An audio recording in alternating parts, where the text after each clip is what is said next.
American warplanes and combat troops head for Saudi Arabia.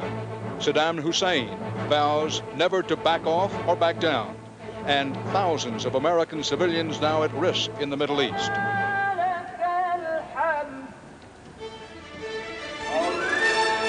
This is the CBS Evening News. Dan Rather reporting tonight from Amman, Jordan. Good evening. The crisis in the Persian Gulf is escalating rapidly and dramatically tonight. Both sides are raising the stakes and raising the possibility of danger. In a development first reported by CBS News correspondent David Martin, President Bush has ordered what is called a major deployment of U.S. warplanes and ground troops to Saudi Arabia. Several thousand U.S. Army soldiers, plus F-16s and F-15 warplanes, are being dispatched to Saudi Arabia. The soldiers, it is said, are not intended to take on any combat-tested Iraqi invaders of Kuwait. It is said that they are going for the purpose to protect the air bases where the F-16s and the F-15s will be. The soldiers are said to be part of a multinational force which Washington hopes will eventually include Egyptian troops. Iraq's President Saddam Hussein said today that Iraq would not be giving up control of Kuwait and vowed a, quote, fight to the death if necessary.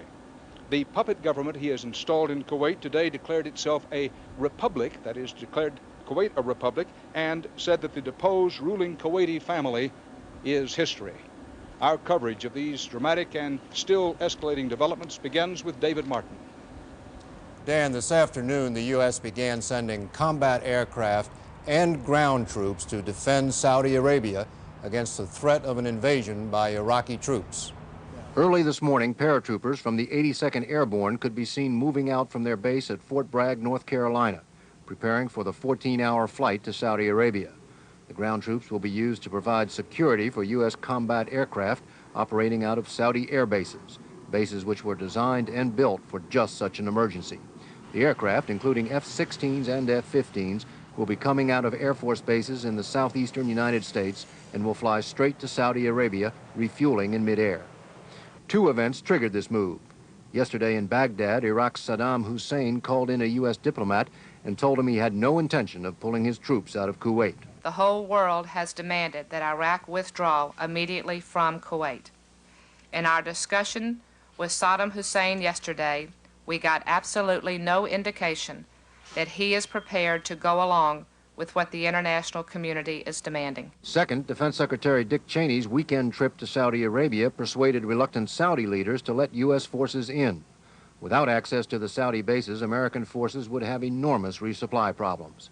Cheney went on to Cairo, where he met with Egypt's President Mubarak, who agreed to send Egyptian troops into Saudi Arabia in cooperation with the U.S. forces.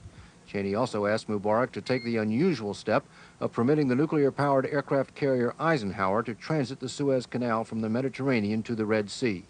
The Eisenhower will join the carrier Independence operating just outside the Persian Gulf. A third aircraft carrier, the Saratoga, got underway this morning from Florida. And although it is still 3 weeks away, it could become the third American carrier operating outside the Gulf. Despite what is obviously a major deployment of American firepower, the U.S. does not seem to be sending the armored divisions that would be needed to drive the Iraqi out of Kuwait. But it is certainly enough force to make Saddam Hussein think twice about attacking Saudi Arabia. Dan? David, is it the Pentagon view that the air power being dispatched to Saudi Arabia could keep Saddam Hussein tonight, if he chose to do so, from taking over the Saudi oil fields along the Kuwaiti border? Well, certainly not tonight, because it's a 14-hour flight, and the planes just started leaving from their U.S. bases late this afternoon. But I think the feeling is that if Saddam Hussein were to attempt a blitzkrieg, he would have to go down the highways, and that if his tanks stick to the highways, that American aircraft would be able to knock out enough of those tanks that they could not get to the oil fields. David Martin at the Pentagon, thanks. Now we go to CBS News Chief White House correspondent Leslie Stahl. Leslie? Dan, President Bush has yet to comment publicly on the U.S. deployment of forces But he has been building a case to justify just such this move exactly over the last few days. His spokesman, Marlon Fitzwater, said today that Iraqi troops are on the Saudi border in an offensive position. He described them as a growing threat, an imminent threat to Saudi Arabia. Officials say Mr. Bush told his cabinet this morning that he considers Iraqi troops facing Saudi Arabia a threat to U.S. national interests. As U.S. deployment plans were being drawn up,